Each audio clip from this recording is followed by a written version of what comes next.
It's a pleasure for me to be here and address you this morning. The area of religious liberty and religious freedom has been close to my heart for a long time. And as I get older, I'm frequently reminded of the statement by Lutheran pastor and theologian Martin Niemöller, who in the years prior to the Second World War had opposed Hitler's efforts to unite the German churches and bring them under the control of the Nazi Party. His efforts resulted in him being arrested by the Gestapo and spending a significant amount of time in the Nazi concentration camps before he was finally released. Because of his experience as a theologian and his efforts against the Nazis and his own personal guilt and condemnation as a bystander, he composed a short statement that has been brought to my attention, and I'm constantly reminded of it, when he said, "First they came for the communists, and I did not speak out because I was not a communist. Then they came for the trade unionists, but I did not speak out because I was not a trade unionist. Then they came for the Jews, but I did not speak out because I was not a Jew. Finally, they came for me, and there was no one left to speak out for me." His statement was premised on naming groups he and his audience would instinctively not care about. When we read the statement today, we add our own group to the list of the persecuted.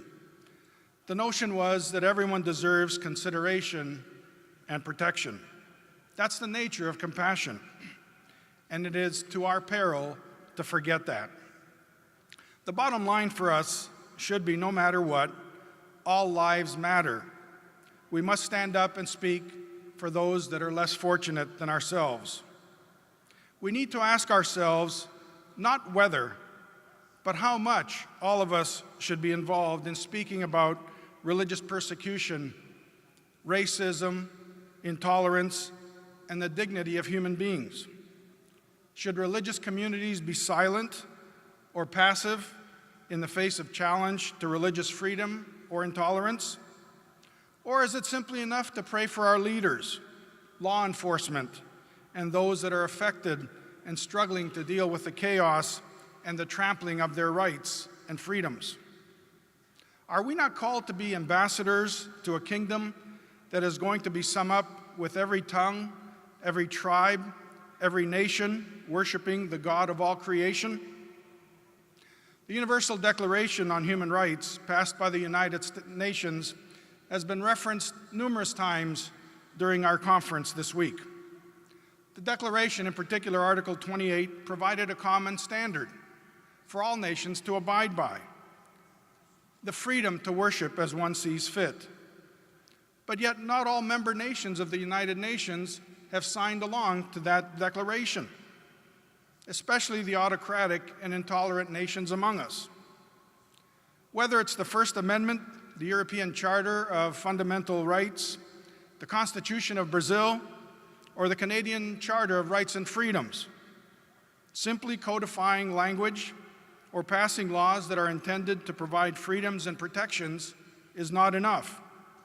It is incumbent on all of us to do what is right, to speak and to fight for the free will of all of God's people.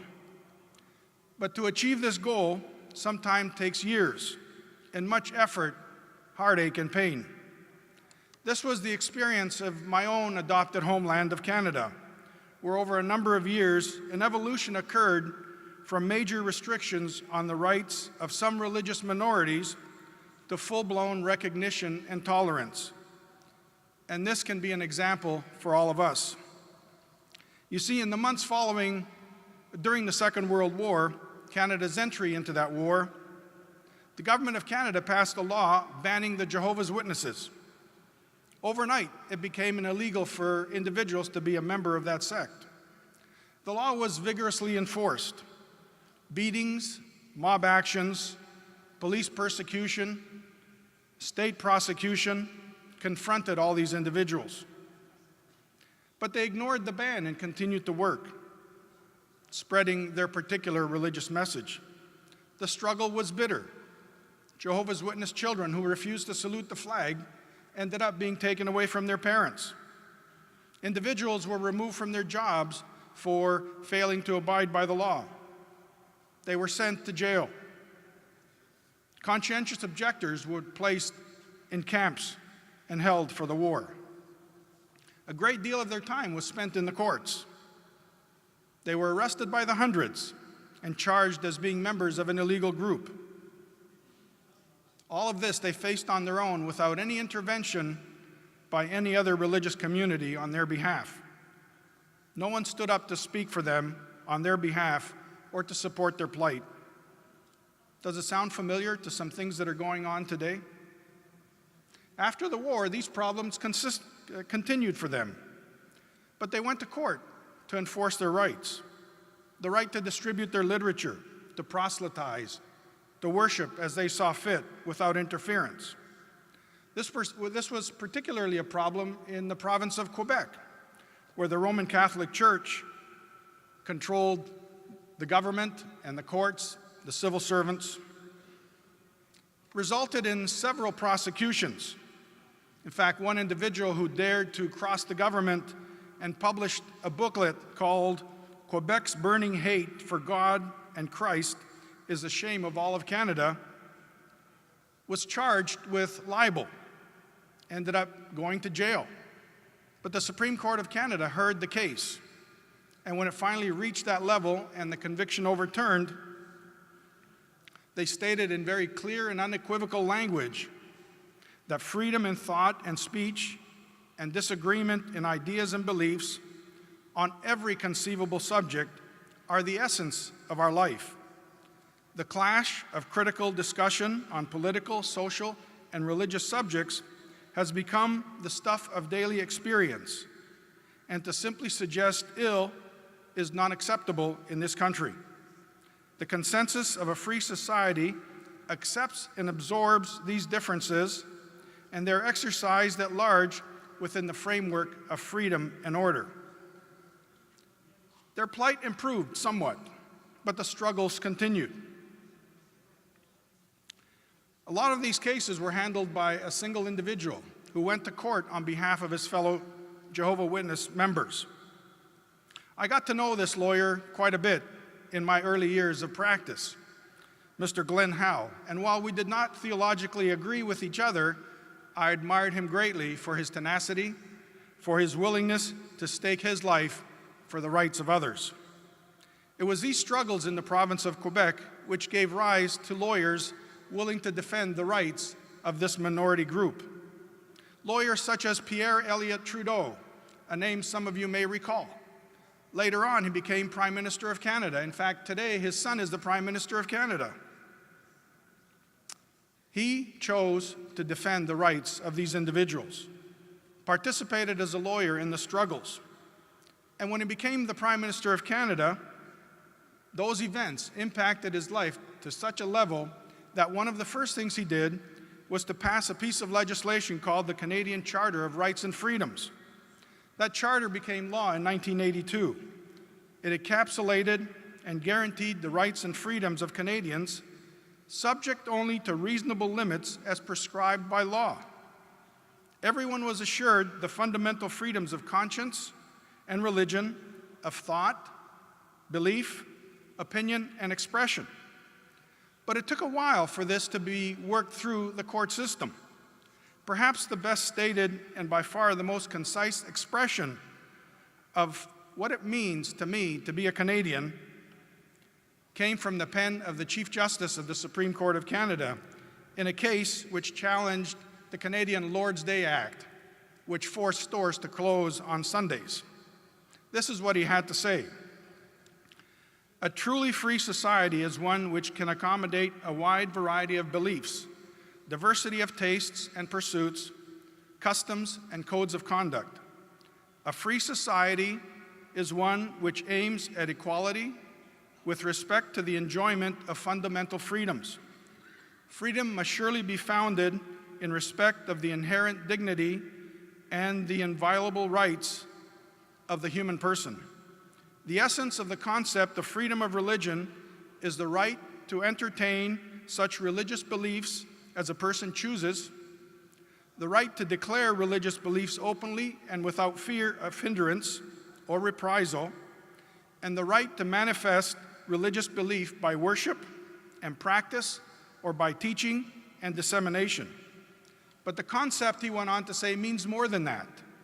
Freedom can primarily be characterized by the absence of coercion or restraint. If a person is compelled by the state or the will of another to a course of action or inaction which he would not otherwise have chosen, he is not acting of his own volition, and he cannot be said to be truly free. That's a wonderful quote. But for Canada, it was not a simple journey, nor was it a quick journey.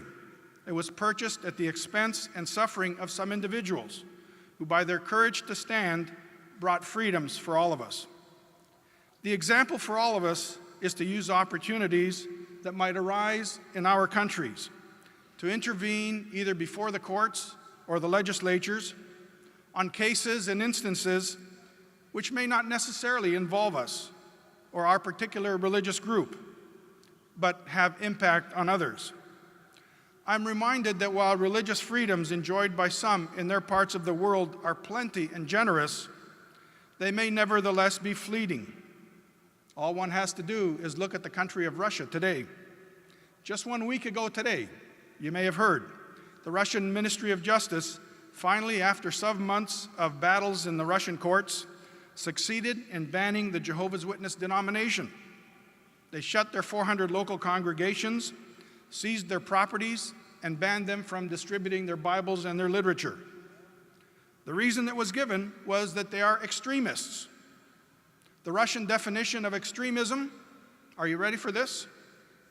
Includes the following: the peaceful promotion of the superiority of one's own religion.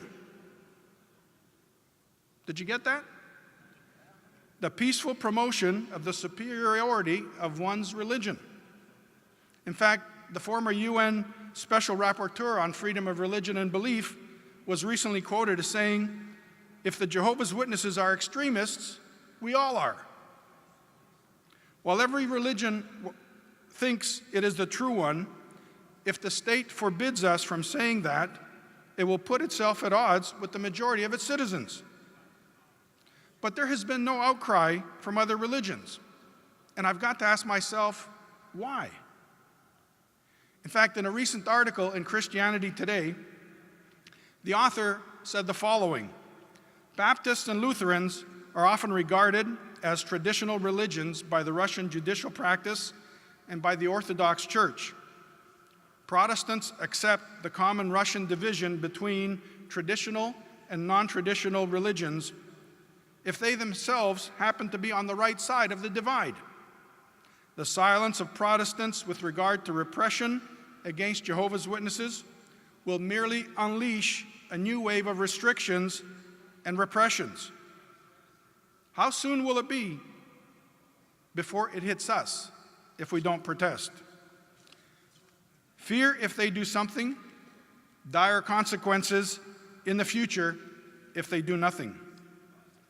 Those of us residing in countries where we have guaranteed freedoms must be concerned about how minorities are treated.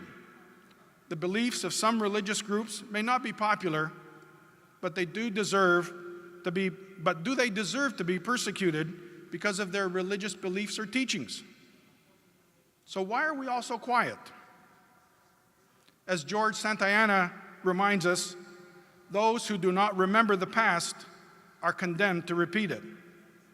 Our freedoms come at a cost. We must ever be vigilant, not only when it matters to us, but when we see such injustices for any of God's children. I would like to leave you to ponder this benediction. May God bless you with a restless discomfort about easy answers, half-truths, and superficial relationships, so that you may seek truth boldly, love deep within your heart. May God bless you with a holy anger towards injustice, oppression, and the exploitation of people, so that you may tirelessly work for justice, freedom, and peace among all people. May God bless you with the gift of tears to shed with those who suffer from pain, rejection, starvation, or the loss of all that they cherish, so that you may reach out your hand to comfort them and transform their pain into joy. May God bless you with enough foolishness to believe that you really can make a difference in this world, so that you are able, with God's grace, to do what others claim cannot be done. I wish you discomfort, to be ever vigilant, for it is in this way that we can make this world a better place for all of God's children. Thank you.